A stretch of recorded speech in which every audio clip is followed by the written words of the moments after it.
प्रिय मित्र, जय मसीह की। आशा करते हो कि आप स्वस्थ हैं, आप मस्त हैं और आप प्रभु के कार्य में व्यस्त हैं। आज हम उत्पत्ति की किताब और उसके 31वें अध्याय में हैं और 31 अध्याय के 33 पद को हम देखने वाले हैं। उससे पहले मैं आपको बताना चाहता हूँ कि पिछली वीडियो में जो मैंने थोड़ा बताया है और उसको मैं और आगे कंटिन्यू आपके लिए तैयार कर रहा हूँ।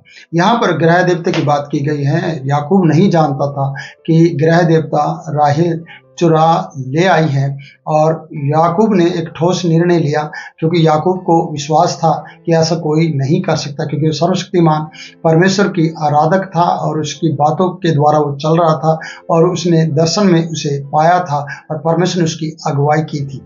और जब जिस व्यक्ति की परमेश्वर अगुवाई कर रहा हो, क्या वो ग्रह देवता को उठाकर लेकर आएगा। इसलिए वो जानता था, उसे पूरा विश्वास था कि मेरे बाल बच्चे और मेरा परिवार घराना नहीं किसी ग्रह देवता को उठाएगा। कारण क्योंकि याकूब को परमेश्वर ने खुद अगुवाई की थी और परमेश्वर की भी इच्छा थी कि कहीं लाबान के बाल बच्चों की तरह, लाबान के रीति रिवाजों की तरह याकूब के बच्चे भी उन्हीं रीति रिवाजों में पलना शुरू हो और वो उसके देवता को मानना शुरू करें।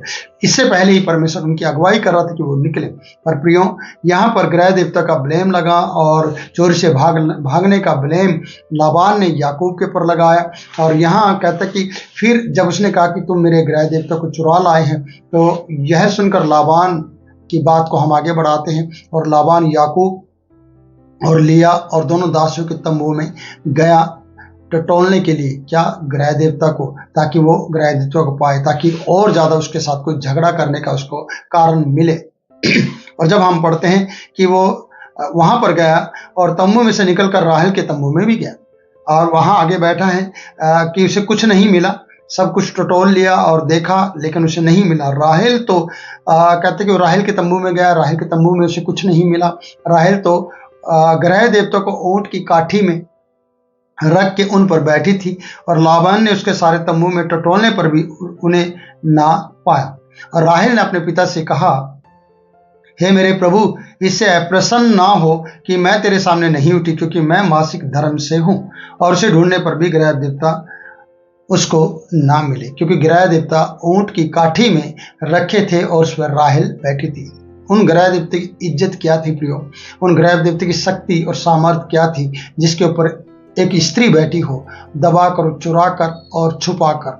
और जिस देवता को आराधना लाबान कर रहा था उसको ढूंढ नहीं पाया, या उसके देवता उसकी मदद नहीं कर पाए कि हम यहाँ हैं। तो यहाँ पर आबोल देवी देवता या आबोल मूर्तियां जो बोलती नहीं है, जो कर नहीं सकती, जो हिल नहीं सकती, जैसे कि हम भजन सीता में पढ़ते हैं। भजन सीता को जब हम देखते हैं कि जो बोल नहीं सकती, जो खा नहीं सकती, जो सूंघ नहीं सकती, क्या वो परमेश्वर है?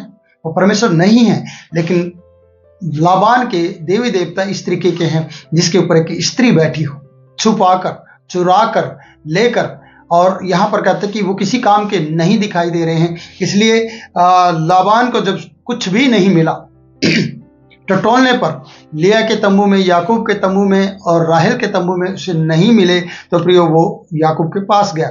और हम देखते हैं 36 पद को, तब याकूब क्रोधित हुआ, क्योंकि क्रोध करने का कारण है कि उसे वो ग्रह देवता नहीं मिले और कोई भी सामान जो याकूब उसका उठा लाया हो वो उसे नहीं मिला, क्योंकि याकूब ने ऐसा नहीं किया था। जो परमेश्वर ने उसे दिया था, जो परमेश्वर ने उसे आशीषित किया था, जिस कामों में वो उसी के साथ परमेश्वर की अगुवाई में लौटा था। तो हम आगे बढ़ते हैं। 36 पद बता रहा है कि याकूब क्रोधित होकर लाबान से कहने लगा, कहा, मेरा क्या अपराध है? बताइए, मेरा क्या अपराध है और मेरा क्या पाप है? तूने इतना क्रोधित होकर मेरा पीछा क्यों किया, जो तूने इतना मेरा पीछा किया है? आगे बढ़ते हैं। तूने जो मेरी सारी सामग्री को टटोल कर देखा, तो तुझको क्या अपने घर की सारी सामग्री में क्या मिला?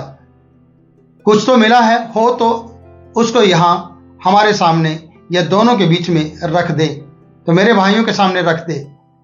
और आगे लिखा है, अपने और मेरे भाइयों के सामने रख दे, वे हम दोनों के बीच न्याय करें। जो भाइयों को लेकर आया था, जो उसके परिवार के लोग थे, उनको सामने उन सामानों को रख दे प्रियो, और वो हमारा न्याय करे, अगर तुझे कुछ मिला है कि मैं तेरे घर से चोरी कर कर लेकर आया। तो प्रियो आगे हम पढ़ते हैं 38 पद को। इन 20 वर्षों में अब उसे बोलने का हक है, अब वो बोल सकता है क्योंकि वो चोरी पकड़ी नहीं गई या उसने कोई चोरी नहीं की, वो निर्दोष है और याकूब अपनी जगह पर सही है, इसलिए उसके अंदर एक बड़ा साहस है बोलने का। और ये कह रहा है 38 पद में कि इन 20 वर्षों में मैंने तेरे पास रहा, मैं तेरे पास रहा इन 20 वर्षों में, और इनमें ना तो तेरी भेड़ बकरियों के गर्भ गिरे और ना तेरे मेंढों का मांस मैंने कभी खाया। जिसे बनेले जंतुओं ने पकड़ा या फाड़ डाला, मैं तेरे पास ना लाता। उसकी हानि करने को मैं खुद ही उसे उठाता, चाहे दिन को चोरी से लाता चाहे रात को, तू मुझ ही से उनको लेता।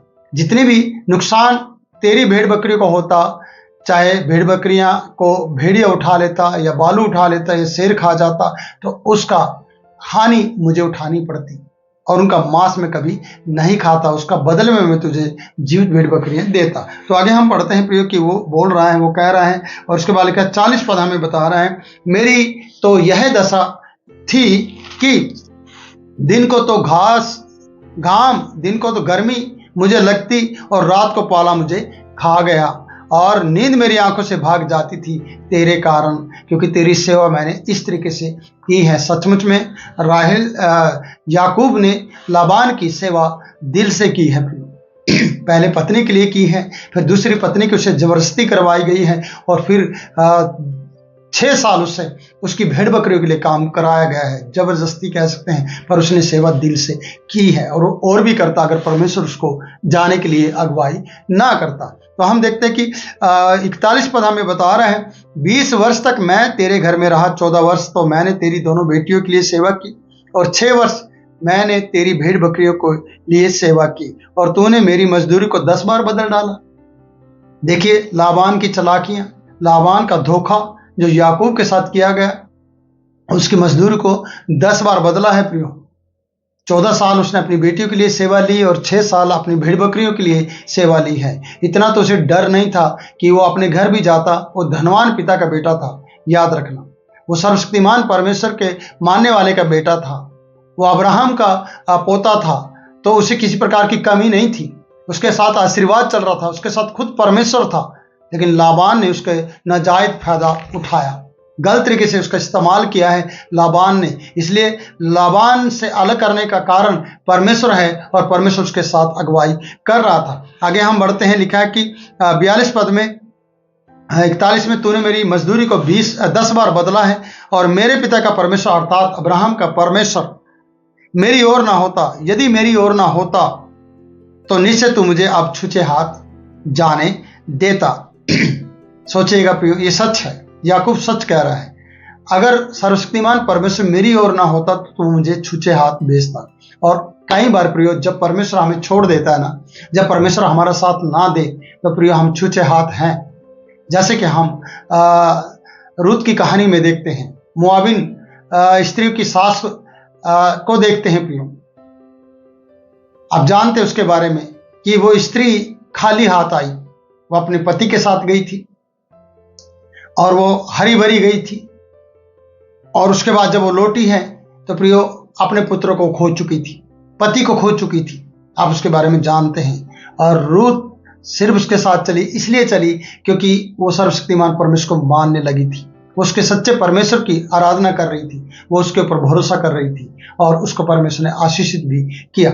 इसलिए इस स्त्री की कहानी को जब आपको देखते हैं प्रियो, तो आपको यही कहूंगा, अलकाना की पत्नी के बारे में आप जानते हैं, अलकाना के बारे में जानते हैं, उस कहानी को जानते हैं कि वो हरी भरी गई और छूछे हाथ लौटी। आज लाबान याकूब के साथ भी ऐसा ही करने के लिए तैयार है, और वो ऐसा करता, पर सर्वशक्तिमान परमेश्वर ने ऐसा होने नहीं दिया है। जो परमेश्वर की शरण में रहेगा, जो उसके छाया स्थान में बैठा रहेगा, वो सर्वशक्तिमान की छाया में ठिकाना पाएगा। ये सच्चाई है, जैसे कि हम भजन संहिता 91 में पढ़ते हैं, तो यहाँ पर लिखा है कि मेरे दुख और मेरे हाथों के परिश्रम को देखकर परमेश्वर ने बीती रात मुझसे बात की। मेरे दुख को परमेश्वर ने देखा है, मेरे हाथों के परिश्रम को मेरे परमेश्वर ने देखा है, इसलिए परमेश्वर ने मुझे बात की है बीती रात को। वो बात क्या थी कि तू निकल जा, तू चला जा, और तुझे भी परमेश्वर ने कहा है नहीं तो तू मेरी हानि करता, इसलिए मैंने तेरा कुछ भी नहीं चुराया है, और तू आज मेरा न्याय कर। तो प्रियो, लाबान बहुत कुछ करने की ताकत रखता है और उसका नुकसान चाहता है, लेकिन परमेश्वर उसके साथ हो, या परमेश्वर अगर आपके साथ हो तो कौन आपकी हानि करेगा। अगर परमेश्वर हमारी ओर है तो हमारा दुश्मन कौन होगा। तो प्रियो, आपको यही सोचना है, हमारा सर्वशक्तिमान परमेश्वर आज हमारी ओर है तो हमारे हानि कोई नहीं कर सकता है। अपना समय, अपना टाइम, अपना दिन उसे दें और उसे अपना बनाएं और उसके साथ अपना समय बिताएं और प्रार्थना का जीवन जिए। तो सच कह रहा हूं, आपकी हानि करने वाले मुंह की खाएंगे, हानि करने वाले वापस लौट जाएंगे। हानि करने वाले को रात को ही परमेश्वर डराएगा और धमकाएगा आपके प्रति, और वो आपके साथ कभी भी गलत नहीं कर पाएंगे। इसलिए सर्वशक्तिमान परमेश्वर याकूब के साथ रहा, याकूब का परमेश्वर आज आपके भी साथ है, हमारे भी साथ है। और उसी सच्चे परमेश्वर के साथ आगे बढ़ें और अपने जीवन को आगे बिताएं और अपनी जिंदगी की जर्नी उसके साथ शुरू करें। तो प्रभु आपको बहुत ऐसे आशीष दे, आपके साथ परमेश्वर गलत नहीं होने देगा। फिर से कह रहा हूं, फिर मिलेंगे नई वीडियो में नई बात के साथ। तब तक के लिए मैं आपसे इजाजत चाहता हूं। जय मसीह की।